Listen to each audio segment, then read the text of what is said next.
একটু আলু, একটু বেগুন, একটু পটল, একটু মিষ্টি আলু এই দিয়ে করব ফলি মাছের ঝোল। দেখতে থাকো বন্ধুরা কিভাবে করছি। এবার ফলি মাছগুলো ভাজতে দিলাম, একটু মানে কড়া কড়া করে ভেজে, কড়া বলতে গেলে মোটামুটি মিডিয়ামভাবে ভেজে তুলে নেব। তারপর কড়াইতে একটু কালো জিরে ফোড়ন দিলাম, তারপর একটু কাঁচা লঙ্কা ফোড়ন দিলাম, আর একটু রসুন বাটা।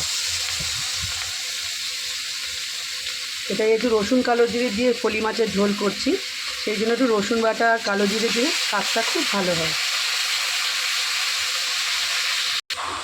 তারপর কড়াইতে আনাজ দিয়ে তার মধ্যে স্বাদ মতো নুন,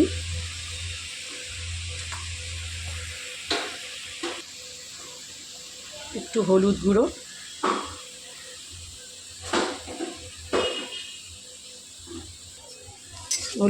দিয়ে আর নুন দিয়ে ভালো করে নাড়াচাড়া করে একটু কষাবো মশলাটাকে।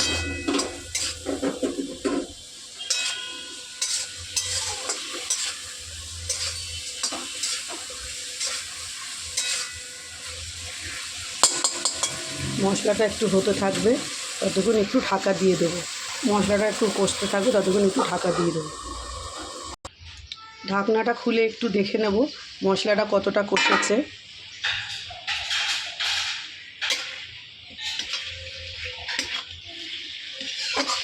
একটু স্কিপ করে গেছি, শুকনো লঙ্কা একটু হাফ চামচ শুকনো লঙ্কার গুঁড়ো দিয়েছি কাঁচা লঙ্কার সাথে, স্বাদটা একটু বেশি ভালো হয়। একটু উষ্ণ গরম জল দেব কষাতে গিয়ে।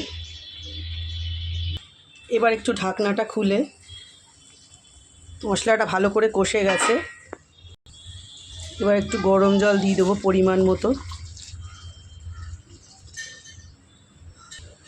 মাছগুলো দিয়ে দেবো।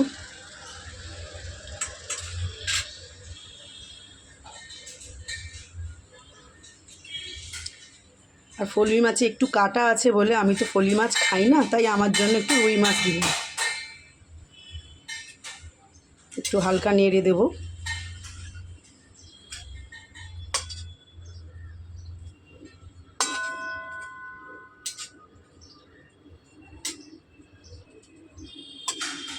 এবার ঢাকা দিয়ে ফুটতে দেবো।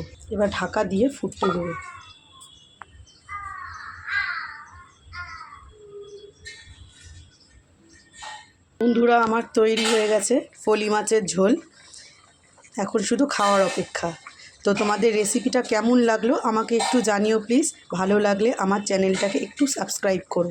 Thank you.